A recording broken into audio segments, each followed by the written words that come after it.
Oh, good morning everybody. So today is Sunday, October 15. Itatos natin yung ibon natin for the first time. So ito ay para sa mga newbie, reminder.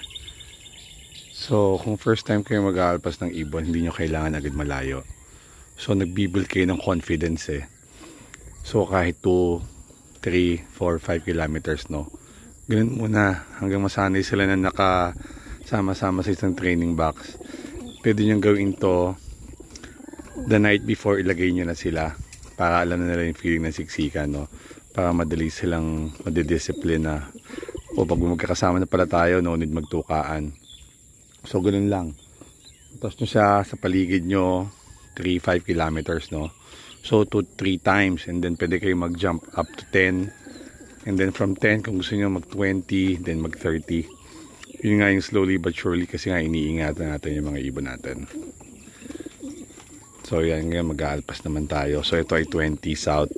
Meron pa akong old bird, pero ito mo ng mga bata, unahin natin. Ayan o. So malapit lang sa amin to. Walang 1 kilometro. Kasi nga gusto ko lang masanay sila na inire-release. Yan, maganda yung site. Yan, cemetery to actually.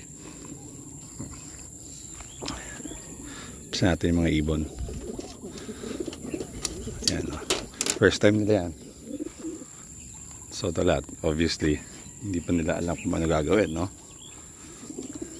Yan.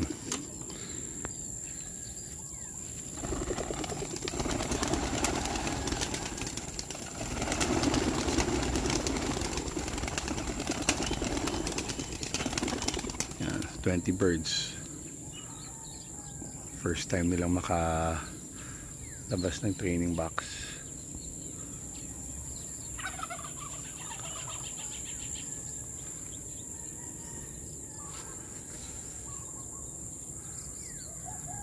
So no need orasan nyo yan.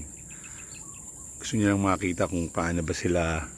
Ayan, katulad yan, nag-grouping na naman yung mga ibon no? So gusto natin malaman kung hanggang saan sila iikot din. So that's it, no? So build confidence sa ibon. Hindi nyo kailangan agad iba ng malayo. Sanayin nyo muna sila na lumalabas sa kanilang training box. Yan. Alright, that's it.